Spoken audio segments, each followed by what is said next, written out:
पहाड़पुर एक छोटा सा गांव था। उस गांव को चारों तरफ से छोटी छोटी पहाड़ियों ने घेर रखा था। गांव की आबादी बहुत कम थी। ये गांव एक दूर दराज इलाके में था। उस गांव तक पहुंचने के लिए एक छोटी सी सड़क थी। खास बात ये कि उस गांव में और आसपास की सारी जमीनें बंजर थीं। खेत और सब्जा बहुत कम था। दूर दूर तक कोई खेत और फसलें बहुत कम नजर आती थी। पूरे गांव में पीपल का एक ही बड़ा दरख्त था और उसका साया बहुत घना और ठंडा था। गर्मी के दिनों में उस साए में बैठने का बहुत लुत्फ आता था। लेकिन गांव का कोई भी शख्स उस दरख्त या उसके साए के करीब जाने की भी हिम्मत न करता था। इसकी वजह यह थी कि पीपल का ये पेड़ एक लालची बनिए के घर की दीवार के साथ उगा हुआ था। वो इस दरख्त को अपनी मलकियत समझता था और किसी को उसके साए में बैठने की इजाजत नहीं देता था। गांव का एक धोबी हफ्ते में एक दिन बनिए के घर से गंदे कपड़े इकट्ठे करके ले जाता और उन्हें धो सुखाकर चंद दिन बाद वापस दे जाता। उसके बदले बनिया उसे थोड़ी सी रकम बतौर उजरत अदा कर देता था। एक दिन धोबी ने बनिए के घर से कपड़े इकट्ठे करके अपने गधे पर लादे और वापस चल पड़ा। ये दोपहर का वक्त था। सूरज सवा नेजे पर चमक रहा था। गर्मी से इंसान तो क्या, जानवर भी परेशान नजर आ रहे थे। सबका बुरा हाल था। धोबी जब बनिए के घर से बाहर निकला तो उसने पीपल के दरख्त का दूर तक फैला हुआ ठंडा और घना साया देखा। शदीद गर्मी के उस मौसम में ये ठंडी जगह देखकर धोबी का दिल मचल उठा। उसने सोचा कि अगर मैं इस दरख्त के नीचे चंद लम्हे आराम कर लूं तो मजा ही आ जाए। ये सोचकर उसने अपनी चादर जमीन पर दरख्त के साए में बिछाई और उस पर पांव पसार कर लेट गया। ठंडी ठंडी हवा और साए में जल्द ही उसको नींद आ गई और वो खर्राटे लेने लगा। एन उसी वक्त बनिया किसी काम से घर से बाहर आया तो धोबी को यूं बेतकल्लुफी से पीपल के दरख्त के साए में सोता देखकर उसका पारा चढ़ गया। बनिए ने लात मारकर उसे बेदार कर दिया और चीख कर पूछने लगा, तुम्हें इस जगह सोने की इजाजत किसने दी है? धोबी बेचारा हड़बड़ाकर उठ बैठा। बेचारा शर्मिंदा सा हो गया और सर झुकाकर कहने लगा, जनाब मुझे माफ कर दे, मैं काफी थका हुआ था। गर्मी भी बहुत है। पीपल का ठंडा साया देख मैं रह न सका। चंद लम्हे के लिए बैठा तो मेरी आंख लग गई। ये सुनकर बनिए को और ज्यादा गुस्सा आ गया। वो चीखने लगा, ये जमीन तुम्हारी नहीं है। सारा गांव जानता है कि ये दरख्त मेरा है। मैं इसके नीचे किसी को भी ठहरने और रुकने की इजाजत नहीं दे सकता। धोबी ने कहा, जनाब मैं आपके कपड़े बरसों से धो रहा हूँ। मेरा बाप भी आपके घर की खिदमत करता था। अगर मैंने 2 घड़ी आपके दरख्त के साए में आराम कर लिया तो इसमें आपका क्या नुकसान हो गया? अपने काम के बदले में तो मुझे इतना हक तो मिलना चाहिए। धोबी मिनमिनाया। ये सुनकर बनिया मजीद अकड़ गया और कहने लगा, अगर तुम हमारे कपड़े धोते हो तो तुम उसके बदले में उजरत भी लेते हो। मुफ्त में ये काम नहीं करते। तुम्हें 1 घड़ी भी इस दरख्त के साए में आराम करने का हक नहीं है। इस दुनिया में कुछ भी मुफ्त नहीं मिलता। बनिए की ये बात सुनकर धोबी हैरत से पूछने लगा, क्या तुम इस दरख्त के साए की भी कीमत मांगते हो? बनिया मुस्कुराते हुए बोला, बिल्कुल ठीक समझे। उसे रकम कमाने का एक नया तरीका सूझ गया था। धोबी ने पूछा, क्या कीमत है इस साए की? बनिया बोला, अगर तुम दरख्त का ये साया खरीदना चाहते हो तो तुम्हें सोने के 1000 सिक्के मुझे अदा करना होंगे। 1 पाई भी कम नहीं। इतनी ज्यादा कीमत सुनकर धोबी हैरत के मारे उछल पड़ा। एक लम्हे के लिए उसने सोचा, फिर कहने लगा, ये तो बहुत ज्यादा कीमत है। मैं तुम्हें इस साए के बदले में ज्यादा से ज्यादा सोने के 200 सिक्के अदा कर सकता हूँ। थोड़ी देर दोनों में बहस होती रही। बनिया उस बेवकूफ धोबी से ज्यादा रकम ईटने के चक्कर में था और धोबी उस दरख्त के ठंडे साए के बदले में बनिए को ज्यादा रकम देने के लिए तैयार न था। काफी बहस मुबाहिसे के बाद बिल आखिर धोबी उस पीपल के दरख्त के साए के बदले सोने के 500 सिक्के अदा करने को राजी हो गया। बनिए ने भी उसकी ये पेशकश कबूल कर ली। वो खुश था कि मुफ्त में इतनी बड़ी रकम हाथ में आ रही है। ये भी तय हुआ कि कल गांव के सरपंच को गवाह बनाकर एक माहिदा तहरीर किया जाएगा। धोबी उस पीपल के साए की दरख्त की कीमत बनिए को नकद अदा करेगा और वो दोनों इस मायदे पर दस्तखत करेंगे। इसके बाद पीपल के ये दरख्त का साया धोबी की मलकियत बन जाएगा। सारे मामलात तय हो जाने के बाद धोबी सोच विचार में गर्क अपने घर वापस आ गया। दूसरी तरफ बनिया बहुत खुश था कि उसने धोबी को बेवकूफ बनाकर एक मोटी रकम ईंट ली है। ये रकम तो उसे मुफ्त में ही मिल रही थी। आखिर दरख्त के साए की कीमत ही क्या होती है? साया भी वो जिसके नीचे वो खुद न उसके बीवी बच्चे आज तक बैठे थे।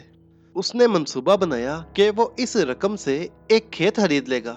बनिए ने तो अपनी दानिस्त में धोबी को धोखा दे दिया था, मगर धोबी भी इतना बेवकूफ नहीं था जितना उसने समझा था। धोबी ने भी बाल धूप में सफेद नहीं किए थे।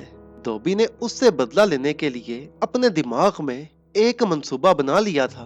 घर पहुंचकर उसने गधे को उसकी जगह पर बांधा, उस पर लदे कपड़े उतार कर एक तरफ रखे और फिर अपनी बीवी से कहने लगा, सुनो, मुझे अपने सोने के जेवरात दे दो। मैं उन्हें गिरवी रखकर सुनार से कुछ रकम लेना चाहता हूँ। उसकी बीवी ये बात सुनकर दंग रह गई और पूछने लगी, इतनी रकम की एकदम क्या जरूरत आन पड़ी? धोबी ने कहा, मैं बनिए के घर के बाहर उगे हुए पीपल के दरख्त का साया खरीदना चाहता हूँ। मैं इस गर्मी में उसके नीचे आराम किया करूंगा। धोबी ने बताया। धोबी की बात सुनकर उसकी बीवी को तो अपने कानों पर यकीन ही ना आया। वो सोचने लगी कि शायद उसके शौहर का दिमाग खराब हो गया है। क्या कभी किसी ने दरख्त का साया भी खरीदा है?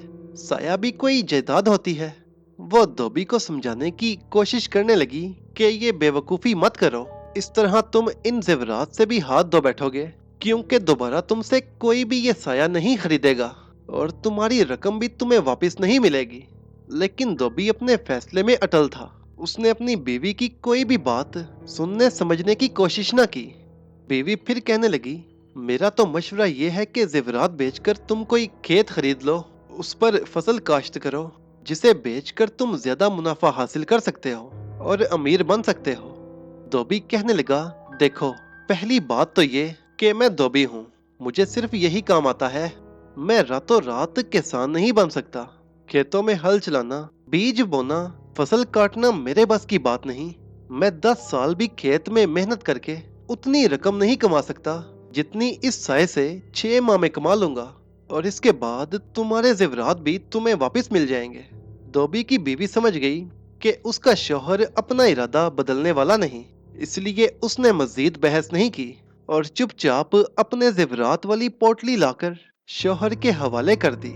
धोबी गांव के सुनार के पास पहुंचा और ये जेवरात उसके पास गिरवी रखकर सोने के 500 सिक्के उधार ले लिए। दूसरे दिन मुकर्ररा वक्त पर वो सोने के सिक्कों की थैली लेकर मुआहदे पर दस्तखत करने सरपंच के पास पहुंच गया। बनिया पहले से ही वहां पर मौजूद था। गांव के और भी बहुत से लोग वहां पर मौजूद थे। वो इस अजीबो गरीब सौदे पर हैरान थे। गांव में हर तरफ ये बात फैल चुकी थी कि धोबी ने पीपल के घने दरख्त का साया बनिए से खरीद लिया है। बनिए ने मुआहदा पहले से ही तहरीर कर रखा था। उसमें तहरीर था कि बनिया अपने पीपल का साया सोने के 500 सिक्कों के इवज धोबी को फरोख्त करता है। दोनों में से जो भी फरीक इस मुआहदे को खत्म करने की कोशिश करेगा, वो दूसरे फरीक को सोने के 1000 सिक्के जुर्माने के तौर पर अदा करेगा। इस मुआहदे पर बनिए ने दस्तखत कर दिए, लेकिन धोबी चूंकि अनपढ़ था, इसलिए उसने अपने बाएं हाथ के अंगूठे का निशान लगाया। सरपंच ने गवाह के तौर पर दस्तखत किए। वहां मौजूद सारे लोग इस मुआहदे के गवाह बने और धोबी ने साए की कीमत बनिए के हवाले कर दी। वहां मौजूद हर शख्स ये सोच रहा था कि बनिया बहुत चालाक है।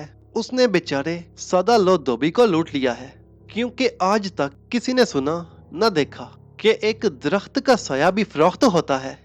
उस दिन के बाद से धोबी का ये मामूल बन गया कि वो दोपहर से लेकर शाम तक उस दरख्त के साए में चारपाई बिछाकर सोया रहता।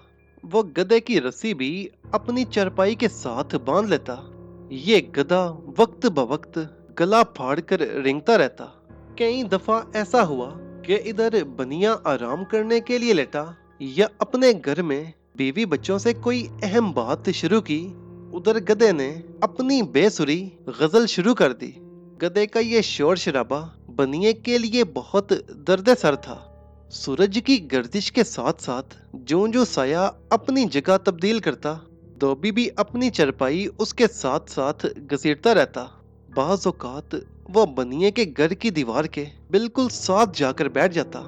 बनिया अपने घर में भी कोई बात ऊंची करने से डरता था कि कहीं दीवार के साथ बैठा धोबी सुन ही ना ले। इसके अलावा धोबी गांव के बच्चों और दूसरे लोगों को भी अपने पास बुला लेता और वह सब वहां बैठकर हंसी मजाक और बातें करते रहते। बच्चे भी शोर शराबा करने से किसी से पीछे न रहते। ये सारी सूरत हाल बनिए और उसके खानदान के लिए काफी परेशान कुन थे। आखिर एक रोज तंग आकर बनिए ने धोबी से बात करने का फैसला कर लिया।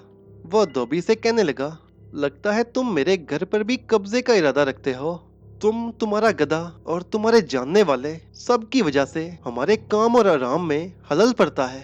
धोबी मुस्कुराया और कहने लगा, ऐसी कोई बात नहीं है जनाब, मैं तो सिर्फ साए के नीचे बैठता हूँ। ज्यों ज्यों सूरज मगरिब की तरफ जाता है, साया मशरिक की तरफ सिरक जाता है और आपके घर की दीवार के साथ जा लगता है। मैं इससे आगे नहीं बढ़ूंगा। बनिया वक्ती तौर पर तो खामोश हो गया, ताहम उसका दिल बेचैन था। वो समझ नहीं पा रहा था कि इस मुसीबत से कैसे जान छुड़वाए। मगर फिर एक दिन उसकी जान छूट ही गई। अचानक ही एक दिन धोबी गायब हो गया। वो कई दिन तक गांव में भी किसी को नजर न आया। वो कहीं मौजूद न था। उसकी बीवी को भी इल्म न था कि वो कहाँ गया है। जब काफी दिन तक धोबी नजर न आया तो बनिए को हैरत हुई। अगरचे जाहिरी तौर पर उसने लोगों के सामने अपनी तशवीश का इजहार किया, मगर दिल ही दिल में खुश था कि चलो इस मुसीबत से तो जान छुटी। मगर जैसे बुरा वक्त आते पता नहीं चलता, इसी तरह एक दिन जब बनिया एक दिन अपनी दुकान बंद करके दोपहर का खाना खाने घर आ रहा था, तो ये देखकर दंग रह गया कि धोबी एक दफा फिर पहले की तरह अपनी चरपाई बिछाए दरख्त के नीचे मौजूद था। उसके आसपास काफी लोग मौजूद थे। जब बनिया करीब पहुंचा तो उसने देखा कि धोबी के पास दर्जन भर बकरियां, भेड़ें, 2 कुत्ते और 2 भैंसें भी थीं। गधा तो पहले से ही उसके पास मौजूद था। सबकी आवाजें मिलकर अजीब शोर शराबा कर रही थीं। बनिए ने गुस्से में चिल्लाकर पूछा, ये तुमने क्या तमाशा लगा रखा है धोबी? धोबी ये सुनकर कहने लगा, ये तमाशा नहीं जनाब, ये तो मेरे मवेशी हैं। चूंकि इनको रखने के लिए मेरे घर में जगह नहीं, इसलिए अब ये इसी पीपल के साए में रहेंगे। ये बात सुनकर बनिया तो गुस्से में पागल ही हो गया। वो तो पहले ही अकेले धोबी से तंग था और अब वो ये मवेशी भी अपने साथ ले आया था। वो चीख कर कहने लगा, तुम इनको मेरी जमीन पर कैसे रख सकते हो?